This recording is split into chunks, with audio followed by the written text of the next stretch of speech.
Hello friends, आपके अपने channel Jaiswal virtual classes में एक बार फिर आपका बहुत बहुत स्वागत है।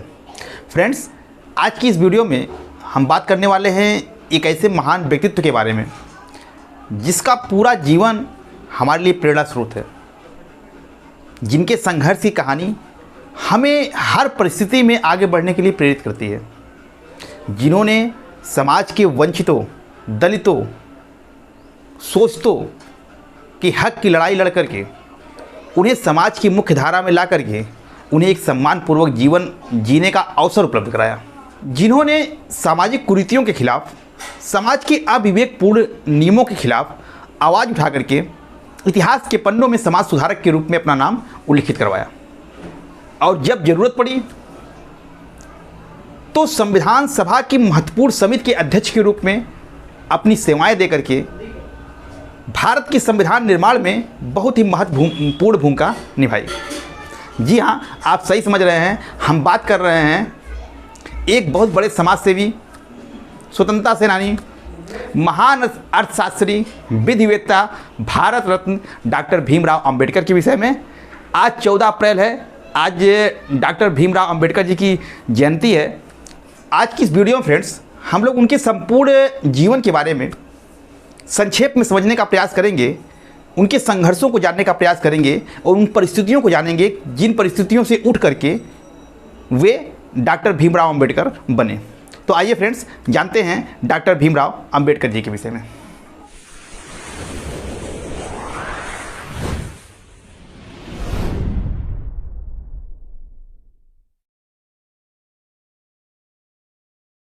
तो फ्रेंड्स, आज 14 अप्रैल है और आज डॉक्टर भीमराव अंबेडकर जी की जयंती है।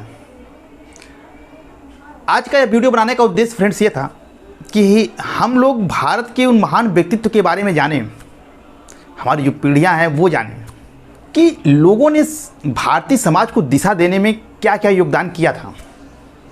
बहुत से व्यक्तित्व हैं जिसके बारे में आप बहुत कुछ जानते हैं और बहुत से व्यक्तित्व इतिहास में ऐसे भी हैं जिनको इतिहास में वो सम्मान नहीं मिल पाया जो कि उनको मिलना चाहिए।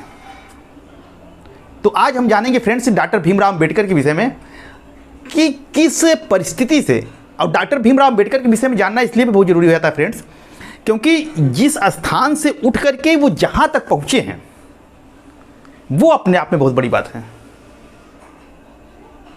एक अच्छे कुल में जन्म लेना, एक अच्छी जात में जन्म लेना, अच्छे संपन्न परिवार में जन्म लेकर के कुछ समाज के लिए करना, ये अलग बात है।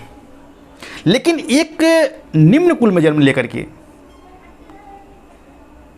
समाज की उपेक्षा और तिरस्कार को झेलते हुए एक उस स्थान तक अपना मुकाम बनाना जहां पहुंचने का सपना लोग देखते हैं, ये अपने आप में बहुत बड़ी बात है। डॉक्टर भीमराव अंबेडकर ऐसे ही व्यक्तित्व के धनी थे।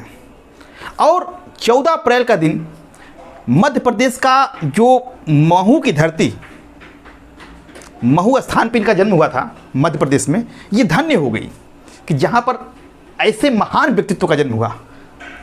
मध्य प्रदेश की धरती धन्य हो गई जहाँ पर कि डॉक्टर भीमराव अंबेडकर जी का जन्म हुआ। आगे इनका योगदान, मैं ये इन शब्दों का प्रयोग इसलिए कर रहा हूँ क्योंकि आगे आप इनका योगदान देखेंगे। हम आपको इनके जीवन परिचय बताते हुए इनके साथ जुड़ी हुई कहानियाँ भी बताते चलेंगे कि जिसके माध्यम से आप इनके व्यक्तित्व को अच्छी तरह से समझ लेंगे। तो 14 अप्रैल 1891 दिन, ये वो तारीख थी और ये वो साल था जब मध्य प्रदेश के महू स्थान पर डॉक्टर भीमराव अंबेडकर जी का जन्म हुआ। डॉक्टर भीमराव अंबेडकर की जो पूर्वज थे वो ब्रिटिश ईस्ट इंडिया कंपनी में सेना में काम किया करते थे। तो पूर्वज इनके दादा परदादा भी काम करते थे, तो इनके पिताजी भी थे। जो पिताजी थे रामजी सकपाल, पिताजी का नाम था रामजी सकपाल।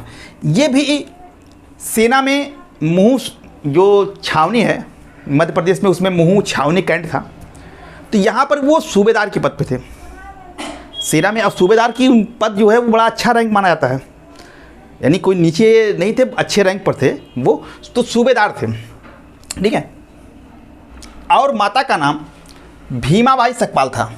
डॉक्टर भीमराव अंबेडकर जी का पूरा नाम फ्रेंड्स देखिए, भीमराव अंबेडकर जी का पूरा नाम भीमराव रामजी अंबेडकर था।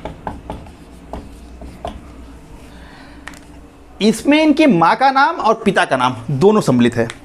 भीमाबाई इनकी माँ का नाम था, तो आप देखिए भीम ये लगा हुआ है, ये इनकी माँ के नाम से मैच करता है। और रामजी राव सकपाल जो है, रामजी सकपाल जो थे वो इनके पिताजी थे, तो राम जी यहाँ लगा हुआ है, तो उसमें माता और पिता का नाम लगाने की परंपरा थी।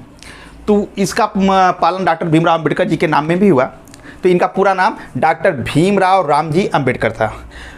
अम्बेडकर जो ये नाम है फ्रेंड्स, यह नाम जो है इनको इनके शिक्षक जो थे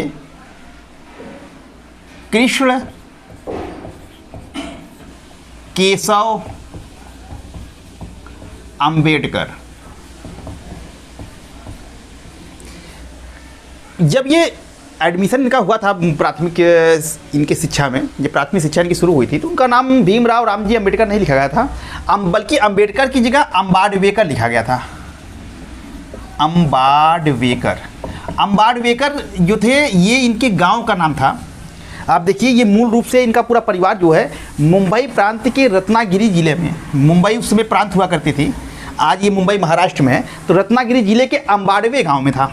अम्बाडवे, इसी गांव में डॉक्टर भीमराव अम्बेडकर जी का जन्म हुआ था। तो उस समय नाम के साथ अपने गांव के नाम को जोड़ने की भी परंपरा थी, तो इनके नाम में अम्बाडवेकर लगा दिया गया था। ठीक है, तो ये कृष्ण केशव अम्बेडकर जो थे उसी स्कूल में पढ़ाते थे या ब्राह्मण शिक्षक थे। तो इनकी प्रतिभा से ये बहुत प्रभावित थे डॉक्टर भीमराव अम्बेडकर जी की, और उनको लग रहा था कि इसके साथ अछूत जाति के हैं, ये महार जाति के थे। डॉक्टर भीमराव अम्बेडकर जो है वो महार जाति के थे, और महार को उस समय अछूत माना जाता था। को इसके साथ भेदभाव ना हो, इसका नाम इन्होंने परिवर्तन करके अपना नाम दे दिया अम्बेडकर। तो ये कई लोगों का इनके जीवन पर बहुत गहरा प्रभाव रहा है। उनमें से एक कृष्ण केशव अम्बेडकर जो थे, एक ब्राह्मण शिक्षक का भी है नाम। आगे हम बताएंगे किन किन लोगों का अम्बेडकर जी के ऊपर प्रभाव रहा है, तो इसमें से एक आप जान लीजिए कृष्ण केशव अम्बेडकर की। ठीक है फ्रेंड्स, आगे बढ़ते हैं फ्रेंड्स। डॉक्टर भीमराव अम्बेडकर जी की मृत्यु जो है वो 6 दिसंबर 1956 ईस्वी को नई दिल्ली में हुई, और इनकी समाधि जो है मुंबई में चैत्य भूमि में बनाई गई है। इनकी समाधि स्थल को चैत्य भूमि कहते हैं, और ये बौद्ध लोगों के लिए बहुत दर्शनीय स्थल है। मैं बौद्ध इसलिए कह रहा हूँ कि डॉक्टर भीमराव अम्बेडकर पैदा तो हिंदू हुए थे, लेकिन मरे जब थे तो उसमें उन्होंने धर्म परिवर्तन कर लिया था और बौद्ध बन गए थे। इनका दाह संस्कार बौद्ध रीति रिवाज के साथ हुआ। क्यों बौद्ध बन गए, आगे हम इस पर चर्चा करेंगे। तो आप जानिए कि 6 दिसंबर 1956 को इसकी मृत्यु हुई, और इनकी जो समाधि स्थल है उसको हम चैत्य भूमि के नाम से जानते हैं। इनकी 2 पत्नियां थीं। पहली पत्नी रामाबाई, 1906 ईस्वी में इनकी शादी हो गई थी, पहले बचपन में ही शादी हो जाती थी, और 1935 में इनकी पहली पत्नी का देहांत हो जाता है। उसके बाद ये जा कर के जीवन के लास्ट समय में 1948 ईस्वी में एक डॉक्टर जो है, इनकी दूसरी पत्नी डॉक्टर सविता अम्बेडकर हैं, उनका पहले नाम डॉक्टर शारदा कबीर हुआ करता था, जिससे इन्होंने 1948 ईस्वी में शादी की थी।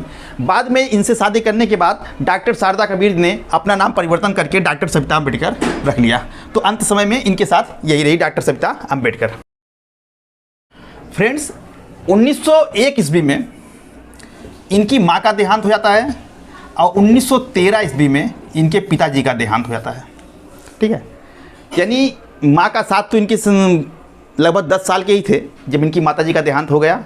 1891 ईस्वी में इनका जन्म होता है, 1901 में इनकी माताजी इस पार हो जाती हैं। पिताजी, मैंने कहा कि ईस्ट इंडिया कंपनी में सूबेदार के पद पर थे। जब ये 3 साल के थे तो 1894 ईस्वी में वो रिटायर हो जाते हैं, और उनका पूरा परिवार जो है सतारा आकर के रहना शुरू कर देता है। सतारा। तो फ्रेंड्स, जैसा कि मैंने आपको बताया कि 1894 ईस्वी में इनके पिताजी सेना के सूबेदार के पद से रिटायर हो जाते हैं, और रिटायर होने के बाद इन्हें अपने पूरे परिवार के सहित जो है वो सतारा चले जाते हैं, सतारा में आकर रहने लगते हैं। अब सतारा में इनकी प्रारंभिक शिक्षा जो है यहीं होती है।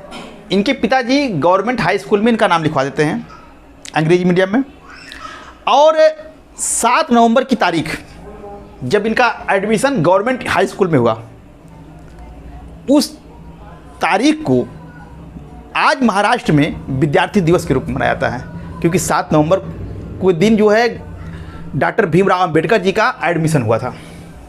तो इनकी प्रारंभिक शिक्षा यहीं से होती है, और इनकी संघर्ष की कहानी भी यहीं शुरू होती है। जब डॉक्टर भीमराव अम्बेडकर जी का एडमिशन हुआ, अपनी जात की पहले बढ़ के, उस समय महार जात में कोई पढ़ता उड़ता नहीं था, उनको पढ़ने की जात नहीं होती थी, तो जब चूँकि इनके पिताजी सेना में थे तो पैसे थे इनके पास उस समय, रिटायर हो गए थे लेकिन कुछ पेंशन मिलती थी जिससे वो अपने बच्चों को शिक्षा दे सकते थे। अंबेडकर 14 भाई बहन थे, 14 भाई बहनों में सबसे छोटे थे ये। तो इनके पिताजी ने इनका जब नाम यहाँ लिखवाया तो जब ये स्कूल गए तो यहीं से ही इन्होंने सामाजिक भेदभाव का जो उनको पहला अनुभव हुआ यही हुआ।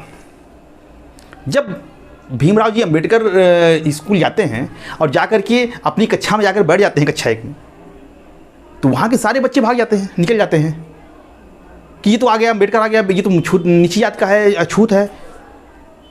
तो टीचर आते हैं, देखते हैं सारे बच्चे बाहर है, पूछते हैं क्या हुआ, पता चला कि भाई इनका एडमिशन हो गया है। तो सारे बच्चों को अंदर करके अंबेडकर को बाहर बैठा दिया जाता है।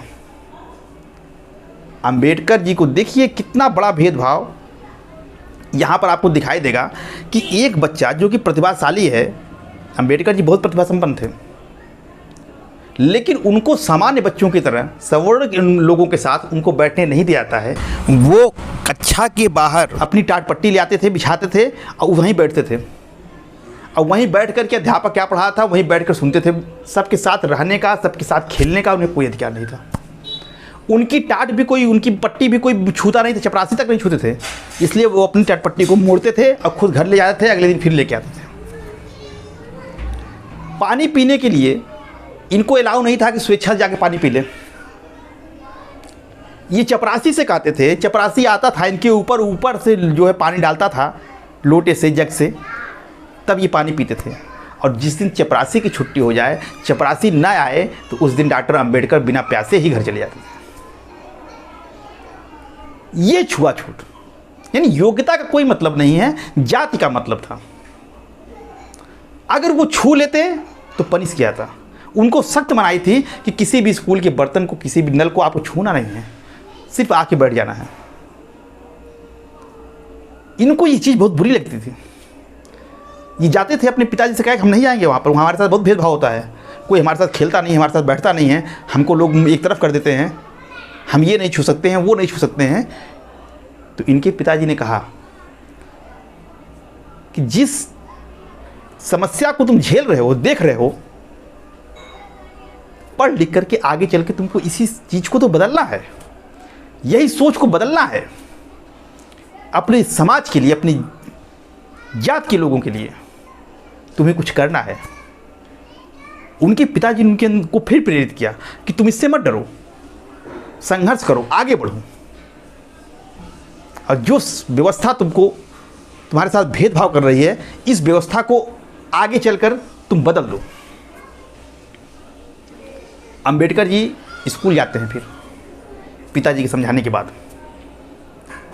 और कभी कभी इनके आपने बायोग्राफी देखी होगी या फिर इनकी जीवनी है उसको पढ़ा होगा, तो उसमें उन्होंने लिखा है कि उनको सवाल आते थे, टीचर पूछता था, उनको सवाल आते थे, वो हाथ उठाते थे बताने के लिए, लेकिन उनसे पूछा नहीं जाता था।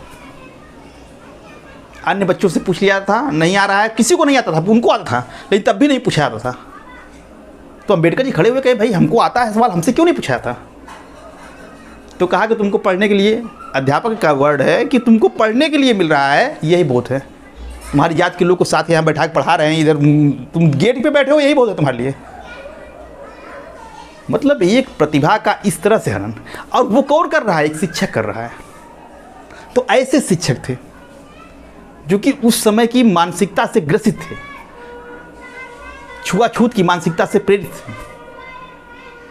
शिक्षक से ऐसी अपेक्षा नहीं की जा सकती है, लेकिन उस समय के शिक्षक भी ऐसे थे। एक ये शिक्षक था जो कि उनके साथ भेदभाव, अपने स्टूडेंट में भेदभाव कर रहा था, और एक शिक्षक उसी समय के हुए थे कृष्ण केशव अंबेडकर, जिन्होंने कि अंबेडकर की प्रतिभा को पहचानते हुए उसके साथ अपना नाम जोड़ दिया कि कभी बच्चे के साथ भेदभाव ना हो, आगे बढ़ने में से कभी दिक्कत ना हो, इसलिए उसने अंबेडकर लगा दिया उनके नाम के सामने। एक महान शिक्षक कृष्ण केशव अंबेडकर जो कि ब्राह्मण थे, इसके बावजूद भी बहुत स्नेह रखते थे इनसे, लेकिन ऐसे लोग उस समय बहुत कम थे। तो प्रारंभिक शिक्षा इनकी गवर्नमेंट हाई स्कूल में हुई, यहीं से छुआछूत का इनको अनुभव हुआ। और आगे चल करके जब ये चौथी पास की इस विद्यालय से, जब चौथी क्लास उन्होंने पास किया, तो इनके गांव में इनकी जात के लोगों ने उत्सव मनाया, क्योंकि पहली बार इनकी जात का कोई चौथी क्लास पास किया। पूरे गांव में भोज दिया गया। सब लोगों ने जैसे त्यौहार मनाते हैं वैसे उत्सव मनाया गया कि हमारे याद के डॉक्टर भीमराव अंबेडकर चौथी पास कर लिए। 1907 ईस्वी में इन्होंने मैट्रिक की परीक्षा उत्तीर्ण की और आगे की पढ़ाई करने के लिए ये बॉम्बे चले गए। ठीक है, वहाँ जाकर के इन्होंने एल्फिस्टन कॉलेज में इन्होंने एडमिशन ले लिया, जो कि बॉम्बे यूनिवर्सिटी के अंतर्गत आता था, और यहाँ से इन्होंने बीए की परीक्षा उत्तीर्ण की। इस स्तर तक पहुँचने वाले अपनी जाति के अंबेडकर पहले लड़के थे। बहुत बड़ी उपलब्धि थी उस समय, किसी को इतना आगे कोई पहुँच ही नहीं पाया शिक्षा के स्तर में, क्योंकि इस जात के लोग पढ़ते ही नहीं थे, उनको शिक्षा से ही वंचित किया था। इतना तिरस्कार झेलने के बाद भी यहाँ तक अम्बेडकर पहुँच गए। और जब बीए की पढ़ाई वो कर रहे थे वहाँ बॉम्बे यूनिवर्सिटी में, तो वहीं पार्क में एक जगह बैठ कर ये एक दिन स्टडी कर रहे थे, पढ़ने में तेज थे, पढ़ाई के प्रति इनकी जिज्ञासा थी, तो कर रहे थे। तो एक दादा केलुस्कर, इनका नाम आपको इनके साथ हमेशा मिलेगा। कई लोगों के नाम, मैंने कहा कि कई व्यक्तित्व ऐसे हैं जिन्होंने इस व्यक्तित्व को गढ़ने में बहुत महत्वपूर्ण भूमिका निभाई, चाहे वो कृष्ण केशव अम्बेडकर रहे हों। दूसरा नाम है दादा केलुस्कर का। तो दादा केलुस्कर एक बहुत बड़े समाज सेवी थे। तो इन्होंने देखा कि ये पार्क में बच्चा पढ़ रहा है, तो इनको बुला के पूछा, काफ़ी दिन से देख रहे थे, नोटिस कर रहे थे कि तुम यहाँ क्यों पढ़ते हो, तुम लाइब्रेरी में जाकर क्यों नहीं पढ़ते। तो अम्बेडकर जी ने कहा वहाँ हमको कोई जानने ही नहीं देता। मतलब इनको लाइब्रेरी में घुसने की इजाज़त नहीं थी, ये वहाँ नहीं जा सकते थे, पार्क में बैठ के अकेले पढ़ते थे। तो इसकी प्रतिभा से केलुस्कर जो है बहुत प्रभावित हुए। बाद में इनका पारिवारिक संबंध भी इनके साथ हो गया था। तो इन्होंने इनको अपनी एक किताब दी, बुद्ध की जीवनी, जो कि इन्होंने लिखा था। और इसको पढ़ने के बाद गौतम बुद्ध के बारे में, बौद्ध धर्म के बारे में डॉक्टर अंबेडकर ने जाना और उसके प्रति उनका रुझान हुआ। आगे चल करके डॉक्टर केलुस्कर जो है इनकी प्रतिभा को पहचानते हुए इनको जो है बड़ौदा के उस समय महाराज थे सयाजीराव गायकवाड़, और ये जो समाज के होनहार छात्र थे, जो प्रतिभाशाली छात्र थे, उनको ये अपनी तरफ से छात्रवृत्ति देते थे, स्कॉलरशिप देते थे आगे पढ़ाई पूर्ण करने के लिए। तो इनकी इस स्कॉलरशिप को दिलवाने के लिए डॉक्टर केलुस्कर ने डॉक्टर भीमराव अंबेडकर को सयाजीराव गायकवाड़ से मिलवाया, और आगे चलकर के इनकी प्रतिभा से प्रभावित होकर के सयाजीराव गायकवाड़ तृतीय जो थे, जो कि बड़ौदा के महाराज थे, इन्होंने इनको अपनी छात्रवृत्ति पर आगे पढ़ने के लिए 1913 ईस्वी में कोलंबिया यूनिवर्सिटी भेजा। बड़ौदा महाराज से जो इनको छात्रवृत्ति मिलती थी $11.5 प्रतिमाह, उस समय हर महीने इनको $11.5 मिलता था, लगभग 25 रुपये। लेकिन उसमें 25 रुपये भी इतना था कि ये न्यूयॉर्क, अमेरिका जा करके, अमेरिका के न्यूयॉर्क शहर में कोलंबिया यूनिवर्सिटी में इन्होंने जाकर के, प्रतिष्ठित कॉलेज था, वहाँ जाकर के एडमिशन लिया इन्होंने, और वहाँ से अपनी एमए और पीएचडी की पढ़ाई पूरी की। 3 साल के लिए छात्रवृत्ति इनको मिलती थी। तो 13 से लेकर के यहाँ रहे, और अंतिम साल 16 में ये लंदन चले गए, और लंदन स्कूल ऑफ इकोनॉमिक्स से इन्होंने एमएससी किया, मास्टर ऑफ साइंस, और डीएससी किया, डॉक्टर ऑफ साइंस इन्होंने उत्तीर्ण किया। इसके बाद उसी साल ये कर रहे थे, साथ में ग्रेजिन कॉलेज से इन्होंने बैरिस्टर की उपाधि भी ली। बैरिस्टर आप यानी वकालत की परीक्षा पढ़ाई भी एक साथ कर रहे थे दोनों। ठीक है, 1916 में, 13 में कोलंबिया जाते हैं, ये एमए करते हैं वहाँ से। इसके बाद 13 के बाद 16 में ये लंदन आप स्कूल ऑफ इकोनॉमिक्स में पहुँच जाते हैं, यहाँ से एमएससी करते हैं, साथ में बैरिस्टर आप ला के लिए ग्रेजिन कॉलेज में भी एडमिशन ले लेते हैं। लेकिन 17 में ही इनकी छात्रवृत्ति खत्म हो जाती है। 3 साल के लिए ये मिलता है, 16 में ही खत्म हो जाती है। तो जब इनके पास पैसे नहीं रहते हैं, तो लास्ट में 1917 ईस्वी में इनको अपनी पढ़ाई अधूरी छोड़ करके वापस आना पड़ता है। और जब वापस आते हैं ये, तो चूँकि उस समय बड़ौदा के महाराज ने इनको अपने पैसे पर पढ़ने के लिए भेजा था, तो ये शर्त थी कि आने के बाद हमारी सेवा में आप रहेंगे, हमारे यहाँ नौकरी करेंगे। तो ये आते हैं, और बड़ौदा के महाराज के यहाँ इनको सैन्य सचिव का पद मिलता है। और उस पद पर नौकरी करने के लिए जब ये बड़ौदा आते हैं, तो आप विश्वास नहीं मानेंगे कि इनको कोई रहने के लिए कमरा नहीं देता है कि ये महार जाति के हैं, छूत जाति के हैं। इतना पढ़ा लिखा होने के बाद, इतना हाई एजुकेटेड होने के बाद, कहते हैं अम्बेडकर जी के पास 35 डिग्रियाँ थी। इतना पढ़ा लिखा कोई नहीं था, इतना शिक्षित होने के बाद। और ये जहाँ पढ़े थे, कोलंबिया यानी अमेरिका और ब्रिटेन में पढ़े थे, वहाँ पर इस तरह का छुआछूत फिर उन्होंने नहीं देखा था, भूल गए सब कुछ। वहाँ तो लग रहा था कि जैसे पढ़ा लिखा समाज एक साथ सबको एक साथ व्यवहार करता है, वैसे यहाँ भी होगा। लेकिन यहाँ आने के बाद फिर उन्होंने उस भेदभाव को झेला, जो कि पहले झेले थे। बड़ौदा पहुंचने के बाद ये रूम ढूंढते हैं तो कोई इनको रूम नहीं देता है। और तो और जब ये सचिव का पद सैन्य सचिव बहुत बड़ा पद होता है, वहाँ जाते हैं और अपना पदभार ग्रहण करते हैं तो वहाँ का चपरासी तक इनसे सीधे मुंह बात नहीं करता है। एक अधिकारी रैंक का व्यक्ति उससे चपरासी सीधे मुंह बात नहीं करता, क्योंकि वो ऊंची जात क्या है, ये नीची जात क्या। उसको ये था कि कैसे ये मतलब नीची जात का व्यक्ति हमारे ऊपर बैठेगा, हमको आदेश देगा। ये फाइल मंगाते थे, फाइल लाके पटक देता था। तो ये भेदभाव जब इन्होंने वहाँ देखा तब इनको बड़ी तकलीफ हुई।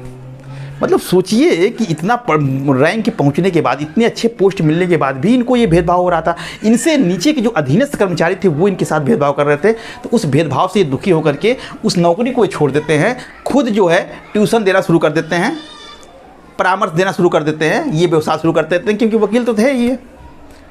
लेकिन इनकी जाति का पीछा यहाँ भी नहीं छोड़ा। लोग इनको पास ट्यूशन करने के लिए अपने बच्चों को भेजते नहीं थे, कोई जाता नहीं था इनके पास। तो परिणाम ये हुआ कि इसमें भी ये सफल नहीं हुए और आगे चल कर के इन्होंने Sydenham college of commerce and economics में प्रोफेसर की नौकरी की।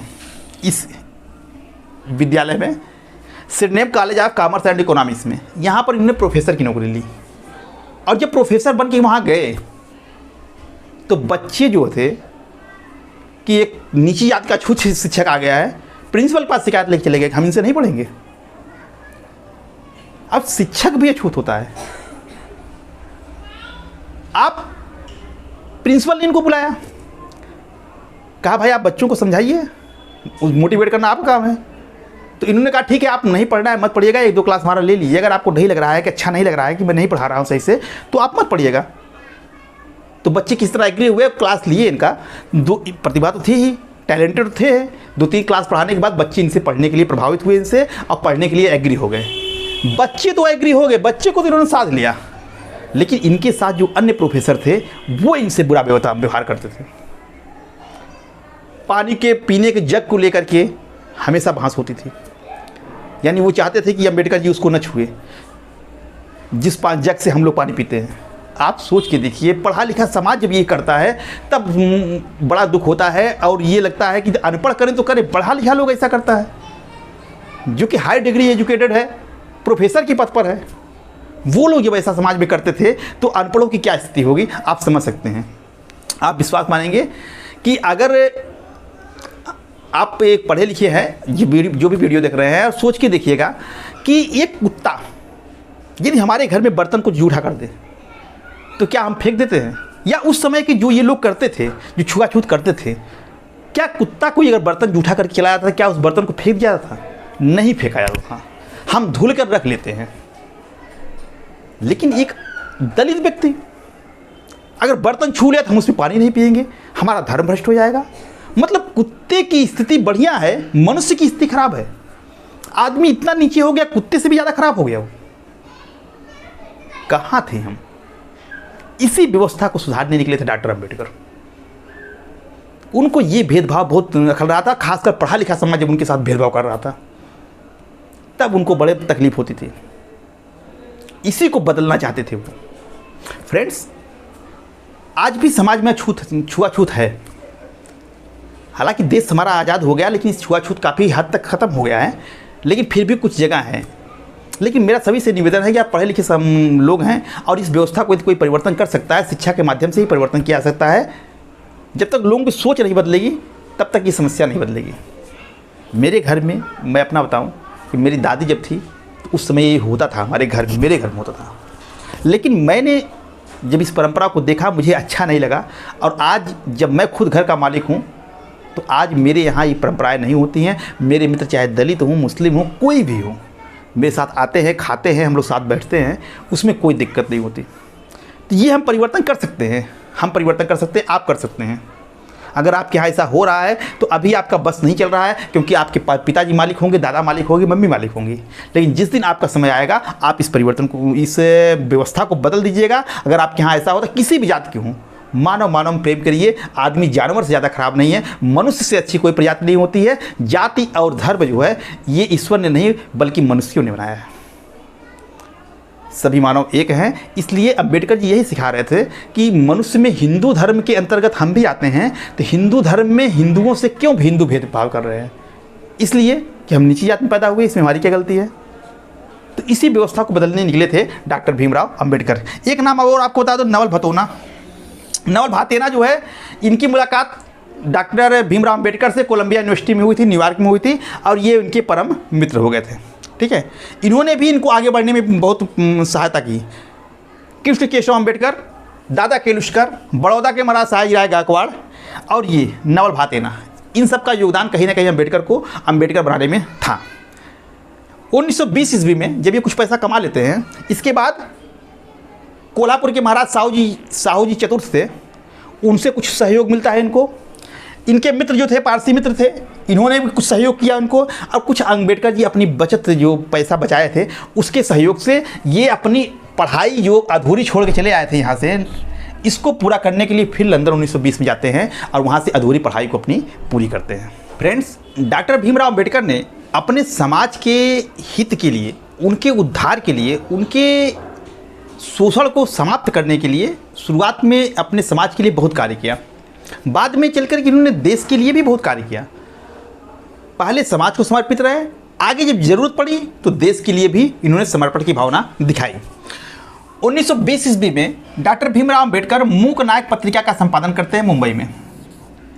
फ्रेंड्स, ये मूक नायक पत्रिका के माध्यम से इन्होंने उस समय रूढ़िवादी समाज की बड़ी आलोचना की, और खासकर उन उच्च लोगों की आलोचना की, जो समाज के उन उच्च नेताओं की आलोचना की जिन्होंने इस सामाजिक भेदभाव के खिलाफ, दलितों के साथ हो रहे इस अत्याचार के खिलाफ अपनी चुप्पी साध रखी थी। तो उन्होंने इस माध्यम से, इस पत्रिका के माध्यम से उन समाज के, उन लोगों की, समाज के इन रीति रिवाजों की काफ़ी आलोचना की, और धीरे धीरे इनकी लोकप्रियता बढ़ती गई। मूक नायक के माध्यम से ये अपने समाज में, दलित समाज के लिए एक लीडर बनके, सर्वमान्य लीडर बनके उभरे। आगे चल करके उन्होंने 1924 ईस्वी में दलितों की स्थिति को सुधारने के लिए एक बहिष्कृत हितकारिणी सभा 1924 ईस्वी में इस संगठन का उन्होंने गठन किया, और यह संगठन का उद्देश्य था दलितों के सामाजिक, आर्थिक, शैक्षिक हितों का ध्यान रखना, उनको समाज में आगे बढ़ाना। किस तरह से उनको शिक्षा दिलाई जाए, किस तरह से उनको समानता का अधिकार दिलाया जाए, किस तरह से सामाजिक शोषण के खिलाफ आवाज़ उठाई जाए और उनके साथ न्याय कराया जाए, ये इस संगठन का मुख्य उद्देश्य था। तो इस संगठन के माध्यम से पहली बार अंबेडकर ने एक संगठित प्रयास किया, लोगों को साथ लेकर के दलितों के हितों के लिए आवाज़ उठाना शुरू किया। 1927 ईस्वी में डॉक्टर भीमराव अंबेडकर ने दलितों के खिलाफ, छुआछूत के खिलाफ व्यापक आंदोलन चलाया। महाल शहर था सब फ्रेंड्स, वहाँ पर एक तालाब था, चौदार तालाब, जहाँ पर कि अछूतों को जाने की इजाज़त नहीं हुआ करती थी। तो ये अपने समर्थकों के साथ आंदोलन चलाए, यह तालाब पर गए। तालाब पर जाने के बाद इन्होंने खुद उस तालाब का पहले पानी पिया, अपने समर्थकों के साथ सब लोग पानी पिलवा करके इस प्रथा का उन्होंने विरोध किया। 1930 ईस्वी में कालाराम मंदिर सत्याग्रह इन्होंने चलाया। कालाराम मंदिर में अछूतों को प्रवेश करने की इजाज़त नहीं थी, यानी भगवान के दर्शन भी नहीं कर सकते थे।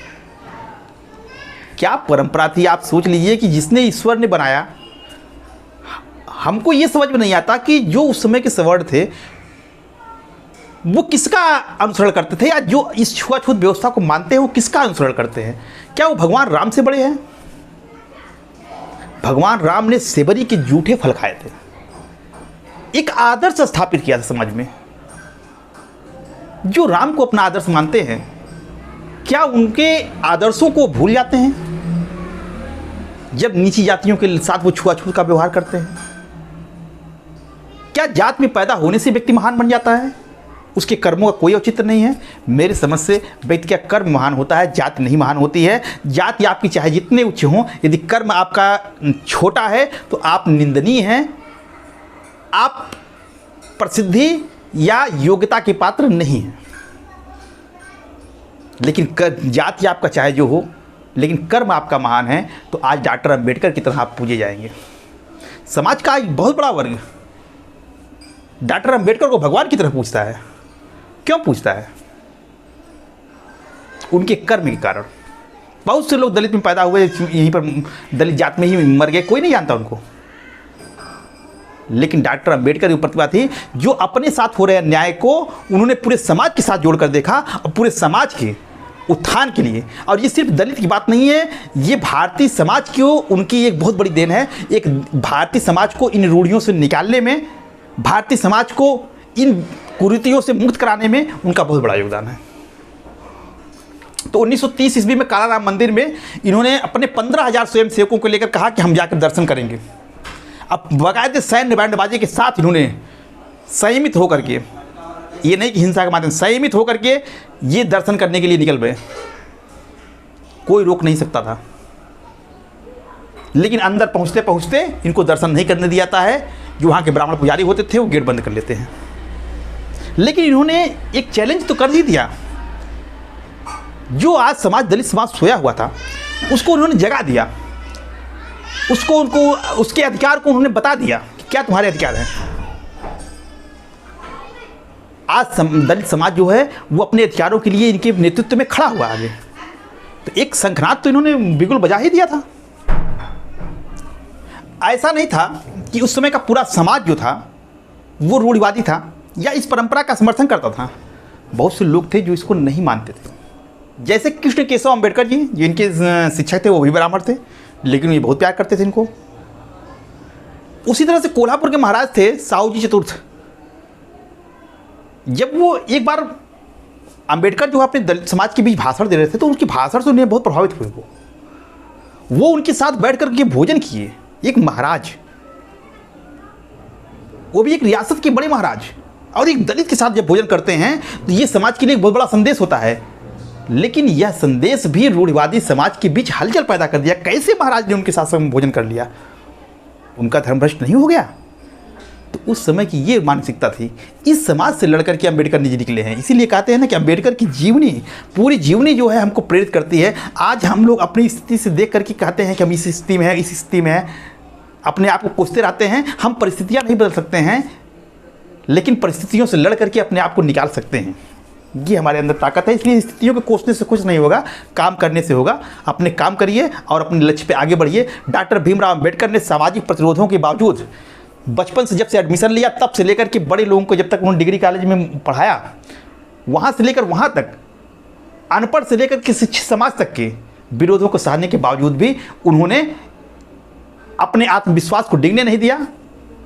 कुछ करके दिखाने की उनकी इच्छा थी और दिखाया। और आगे मैं बताऊंगा कि वो कितने बड़े स्थान तक पहुंच गए थे, और आज उस स्थान पर हैं वो जहां पर कि लोग उनको पूछते हैं। तो फ्रेंड्स, तीनों गोलमेज सम्मेलन में भाग लेने वाले अंबेडकर पहले व्यक्ति थे। तेज बहादुर सप्रू का भी नाम आता है, लेकिन ये अपने समाज से पहले व्यक्ति थे। यही दो लोग जो है तीनों गोलमेज सम्मेलनों में भाग लिए थे। 1930, 1931, 1932 में ब्रिटेन की सरकार ने भारतीय सामाजिक स्थिति का विश्लेषण करने के लिए एक राउंड टेबल वार्ता की आयोजन किया था, जिसे गोलमेज सम्मेलन कहा जाता है।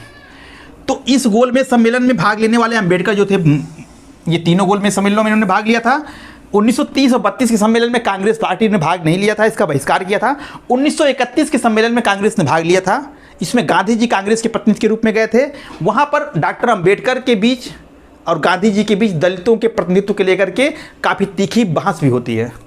अंबेडकर जी, गांधी जी कहते हैं कि कांग्रेस जो है पूरे भारत का प्रतिनिधित्व करती है, लेकिन अंबेडकर जी वहीं विरोध करते हैं गांधी जी का, कहते हैं ये दलितों का प्रतिनिधित्व नहीं करते हैं, क्योंकि दलितों को हिंदू जो है अपने समबराबरी का दर्जा नहीं देते हैं। अंबेडकर जी ने वहीं पर दलितों के लिए विधानसभाओं में पृथक निर्वाचन की मांग की। इन दलितों के लिए स्थान आरक्षित किया जाए और दलितों का चुनाव दलित ही करें। इस बात को लेकर गांधी जी और अंबेडकर में बहस हुई। लास्ट में ब्रिटिश सरकार जो है वो अंबेडकर की बातों से सहमत होती है। 1932 ईस्वी में कम्युनल अवार्ड की घोषणा की जाती है। अवार्ड, कम्युनल अवार्ड, यानी अंबेडकर की बातों को मान लिया जाता है कि दलितों को भी उनकी स्थिति को सुधारने के लिए उनको पृथक निर्वाचन दिया जाए। पृथक निर्वाचन का मतलब ये होता है फ्रेंड्स कि दलित समाज का लोग खड़ा होगा और उसको वोट केवल दलित ही देंगे, वहाँ के उस गांव के रहने वाले अन्य हिंदू उसको वोट नहीं देंगे। यानी दलित जो है अपना प्रतिनिधित्व खुद चुनेगा। और यह बात गांधी जी को अच्छी नहीं लगती थी, इसलिए नहीं अच्छी लगती थी कि यह एक तरह से अंग्रेजों की चाल थी दलितों को हिंदुओं से अलग करने की, यानी हिंदू में ही आपस में लड़वाने की। तो गांधी जी जब इस बात को सुने कि कम्युनल अवार्ड के माध्यम से दलितों को पृथक निर्वाचन का अधिकार दे दिया गया, तो ये जेल में थे, यरवदा जेल में भी इन्होंने आमरण अनशन शुरू कर दिया। एट लास्ट अंबेडकर और गांधी जी में एक समझौता होता है पूना में 1932 ईस्वी में, जिसे हम पूना पैक्ट के नाम से जानते हैं। और इस समझौते के द्वारा अंबेडकर जी दलितों के लिए पृथक निर्वाचन की मांग को छोड़ देते हैं, लेकिन दलितों का विधानसभाओं में स्थान जो पहले 78 था उसको बढ़ा करके 148 करवाने में सफल हो जाते हैं। यानी दलितों को स्थान को उन्होंने आरक्षण दलितों के लिए उन्होंने विधानसभाओं में ज़्यादा करवा दिया। तो फ्रेंड्स, बड़े संक्षेप में डॉक्टर अंबेडकर जी के राजनीतिक कैरियर को भी हम लोग देख लेते हैं।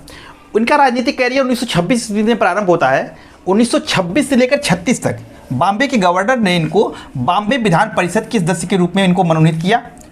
तो ये 26 से 36 तक ये विधान परिषद के सदस्य रहे। 1936 ईस्वी में स्वतंत्र लेबर पार्टी की स्थापना करते हैं और 1937 के चुनाव में ये इनकी जो पार्टी थी जिसका गठन इन्होंने किया था वो भाग लेती है, 13 सीटें जीतती है। 1942 से लेकर के 46 तक ये रक्षा सलाहकार समिति और वायसराय की कार्यकारी परिषद में श्रम मंत्री के रूप में कार्य करते हैं। स्वतंत्र भारत के पहले विधि व न्याय मंत्री के रूप में इन्होंने कार्य किया है और 1952 में राज्यसभा के सदस्य के रूप में कार्य किया है। फ्रेंड्स, उस संविधान जिस पर हम गर्व करते हैं और ये कहते हैं कि हमारे देश में लोकतंत्र को स्थापित करने में और आज तक उसको अक्षुण्ण बनाए रखने में जिसने बहुत महत्वपूर्ण भूमिका निभाई, वो हमारे देश का संविधान है। इसने लोगों को स्वतंत्रता प्रदान की, इसने लोगों को समानता दी, इसने लोगों को गौरवपूर्ण ढंग से जीवन जीने का अधिकार दिया। जब देश आज़ाद हुआ था तो लोगों ने कहा कि भारत में इतनी जातियां हैं, इतने धर्म के लोग हैं, इतने संप्रदाय के लोग हैं, इतने क्षेत्र हैं कि ये बहुत जल्दी टूट जाएगा। लेकिन विभिन्न संप्रदायों, धर्मों, जातियों को आपस में जोड़ कर रखना, उनको एकता के सूत्र में पिरोए रखना और उनके अंदर राष्ट्रीयता की भावना जगाए रखना, इसमें किसी ने महत्वपूर्ण भूमिका निभाई तो हमारे देश का संविधान है। और इस अनूठे संविधान को बनाने में अगर किसी की बहुत महत्वपूर्ण भूमिका रही है तो डॉक्टर भीमराव अंबेडकर की भूमिका को हम नज़रअंदाज नहीं कर सकते हैं। संविधान को हालांकि सबने मिलकर बनाया, संविधान का निर्माण संविधान सभा ने किया, लेकिन डॉक्टर भीमराव अंबेडकर के योगदान को देखते हुए आज यदि संविधान का जनक के रूप में किसी को जाना जाता है तो डॉक्टर भीमराव अंबेडकर को हम संविधान के जनक के रूप में जानते हैं। आप किसी की मूर्ति के साथ, चाहे वो पंडित जवाहरलाल नेहरू की, राजेंद्र प्रसाद की, किसी की भी हो, उनके साथ संविधान की किताब नहीं देखेंगे। संविधान की किताब लिए हुए किसी की प्रतिमा को यदि आप देखेंगे तो वो डॉक्टर भीमराव अंबेडकर जी हैं। तो जब 1946 ईस्वी में संविधान बनने की प्रक्रिया शुरू हुई, कैबिनेट मिशन भारत आया और संविधान सभा के लिए चुनाव होने लगे, तो डॉक्टर भीमराव अंबेडकर जी जो हैं वो बम्बई से संविधान सभा के लिए चुनाव पे खड़े हुए। लेकिन उस समय की जो राजनीतिक थे वो सोचाते थे कि डॉक्टर अंबेडकर जी यहाँ से हार जाए, इनको हराने के लिए भरपूर कोशिश किया गया और आखिरकार डॉक्टर अंबेडकर जी यहाँ से हार जाते हैं। चुनाव हार गए और जयकर जी यहाँ से जीत जाते हैं। उन्होंने अंबेडकर को हरा दिया। इसके बाद डॉक्टर अंबेडकर जी भी हार नहीं मानते, वो संविधान सभा में जाते थे और फिर वो बंगाल जाते हैं, बंगाल से लड़ते हैं। कई चरणों में चुनाव हुआ था तो बंगाल से लड़ते हैं और बंगाल में मुस्लिम लीग की सहायता से ये चुनाव जीत जाते हैं, क्योंकि बंगाल में मुस्लिम लीग की सरकार थी।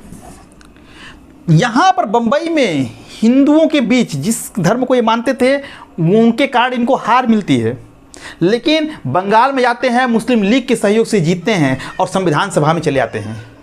लेकिन 15 अगस्त 1947 को जब भारत का बंटवारा हो जाता है, 14 अगस्त को पाकिस्तान स्वतंत्र हो जाता है और 15 अगस्त को भारत स्वतंत्र हो जाता है, तो जो उस बंगाल के एरिया से जीत के आते हैं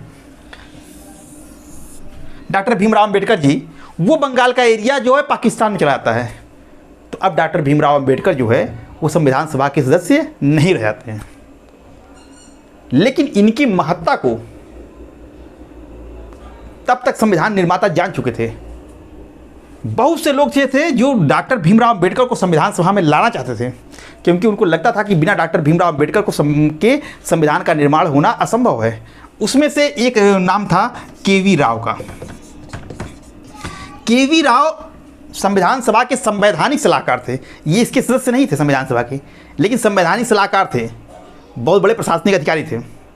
आगे चल के अंतर्राष्ट्रीय न्यायालय में न्यायाधीश के रूप में भी इन्होंने कार्य किया। केवी राव ने डॉक्टर राजेंद्र प्रसाद को सलाह दिया, डॉक्टर राजेंद्र प्रसाद को। डॉक्टर राजेंद्र प्रसाद संविधान सभा के अध्यक्ष थे।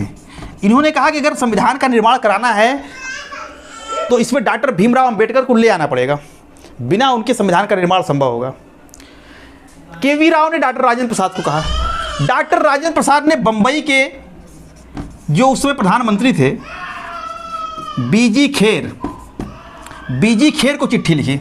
बीजी खेर प्रधानमंत्री मैं इसलिए कह रहा हूँ क्योंकि उस समय मुख्यमंत्री नहीं होते थे, प्रांतों में प्रधानमंत्री ही होते थे, प्रधानमंत्री का पद होता था। तो बीजी खेर प्रधानमंत्री थे बंबई के, तो उनको पत्र लिखा और कहा कि किसी भी तरह से अंबेडकर को वहाँ से भेजिए। अब भेजने के लिए था कि जयकर वहाँ से जीते हुए थे, तो जयकर का इस्तीफा लिया गया। बीजी खेर ने जयकर को बुला कहा, जयकर ने उस सीट से इस्तीफा दिया और फिर वहाँ से डॉक्टर भीमराव अंबेडकर जी जीत करके जाते हैं संविधान सभा में। 15 अगस्त को देश आज़ाद होता है। इसी के बीच में ये सारे कार्य हो जाते हैं। डॉक्टर अंबेडकर को स्थान खाली होता है, लेकिन डॉक्टर अंबेडकर को लाने का फिर से बहुत पुरजोर कोशिश की जाती है और वो संविधान सभा में आ जाते हैं। और 29 अगस्त 1947 को प्रारूप समिति का गठन किया जाता है। प्रारूप समिति, इसी प्रारूप समिति के डॉक्टर भीमराव अंबेडकर को अध्यक्ष बनाया जाता है। संविधान को अंतिम रूप से तैयार करने का कार्य किसी ने किया है तो प्रारूप समिति ने किया है। प्रारूप बनाकर केवी राव ने इनको दे दिया था और उस प्रारूप को अंतिम रूप से तैयार करना ये इस समिति का कार्य था। इस समिति ने 29 अगस्त 1947 कार्य करना शुरू किया और इसी समिति के डॉक्टर भीमराव अंबेडकर अध्यक्ष थे। इसीलिए क्योंकि संविधान को अंतिम रूप से इसी समिति ने तैयार किया था, इसीलिए डॉक्टर भीमराव अंबेडकर इसके अध्यक्ष थे। इसलिए डॉक्टर भीमराव अंबेडकर को संविधान का हम जनक कहते हैं। और केवी राव तो इनकी योग्यता से इतने प्रभावित हुए, इनके कार्य से इतने खुश हुए, जो कि संवैधानिक सलाहकार थे, इन्होंने तो डॉक्टर भीमराव अंबेडकर को संविधान का जनक और जननी दोनों कहा कि संविधान के ये पिता भी हैं और माता भी हैं। कितनी बड़ी बात कही है इनके योगदान को देखते हुए। अब आप सोच सकते हैं कि एक ऐसा व्यक्ति किस जात से संबंध रखते थे, कहाँ से ये उठे और कहाँ पहुँच गए कि इनको लाने के लिए कितनी मशक्क़त की गई। केवी राव ने डॉक्टर राजेंद्र प्रसाद से कहा, डॉक्टर राजेंद्र प्रसाद ने बंबई के जो उस समय प्रधानमंत्री थे उनको कहा, इनसे इस्तीफा जयकर से लिया गया, जीते हुए जो सिटिंग कैंडिडेट था उनसे इस्तीफा लिया गया। इस्तीफा लेने के बाद इनको वहाँ से खड़ा किया गया और उनको खड़ा करके जिता करके संविधान सभा में फिर भेजा गया। एक जगह से एक बार शुरुआत में ये हार गए थे बम्बई से, लेकिन फिर इनके लिए सीट खाली करा करके वहीं से इनको भेजा गया। तो इनकी महत्ता अपने आप में रेखांकित कर देती है। आज संविधान में जो दलितों के अधिकार सुरक्षित हैं, जो समतामूलक समाज की स्थापना की गई है, जो व्यवस्थाएं हैं, उसके निर्माण में डॉक्टर भीमराव अंबेडकर का बहुत ही महत्वपूर्ण योगदान रहा है। लेकिन फ्रेंड्स, ये हिंदू समाज के लिए बड़ी दुखद बात है कि एक ऐसा महान व्यक्तित्व जिसने देश के लिए, मानव जात की समानता के लिए संघर्ष किया और एट लास्ट में अपने जीवन के अंतिम समय हिंदू धर्म को छोड़ करके बौद्ध धर्म ग्रहण करना पड़ा। कितनी कठिन परिस्थितियां रही होगी। अंबेडकर जी को ऐसा महसूस हुआ कि सवर्ण हिंदू समाज हमको कभी भी अपने बराबरी का दर्जा नहीं देगा, चाहे मैं कितना भी प्रतिभाशाली ना हो क्यों ना हो जाऊं। इसीलिए उन्होंने 1935 में ही इसके संकेत दे दिए थे, जब उन्होंने नासिक के एक भाषण में उन्होंने कहा था कि हालांकि मैं अछूत हिंदू के रूप में पैदा हुआ हूं, लेकिन हिंदू के रूप में मैं कभी नहीं मरूंगा। तो एक संकेत दे दिया था और उनके इस संकेत को समझने के बाद हैदराबाद के निजाम और जो ईसाई मशीनरियां यहाँ भारत में काम करती थी, उन लोगों ने डॉक्टर अंबेडकर को अपने धर्म के अपनाने के लिए करोड़ों रुपए का लालच दिया। हैदराबाद का निजाम चाहता था कि इस्लाम धर्म ग्रहण कर लें।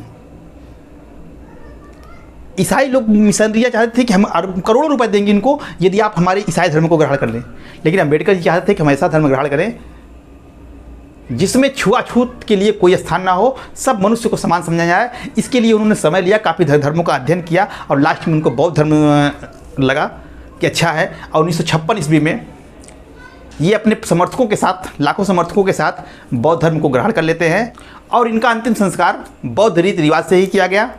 आपको बताया गया कि मुंबई के चैत्यगिरी में इनकी समाधि है, जो कि बौद्धों के लिए बहुत ही दर्शनीय स्थल है, जहाँ हर साल हज़ारों लोग इनके समाधि स्थल को देखने के लिए जाते हैं। तो फ्रेंड्स, ये थी डॉक्टर भीमराव अंबेडकर जी की जीवनी, जो कि हमें प्रेरित करती है कि आगे बढ़ने के लिए, कि ऐसा व्यक्ति जो कि एक निचले समाज से जन्म लेकर के इस ऊंचाई तक पहुंचा, जहां पहुंचने के सपने लोग देखते हैं, तो इनकी जीवनी कहीं ना कहीं हमको प्रेरित करती है। और हम ऐसे महान आत्मा को आज उनके जन्मदिन पर विनम्र श्रद्धांजलि अर्पित करते हैं और इसी के साथ इस वीडियो को समाप्त करते हैं। फ्रेंड्स, मिलते हैं आपसे एक नए वीडियो के साथ, तब तक के लिए आपका दिन शुभ हो। धन्यवाद।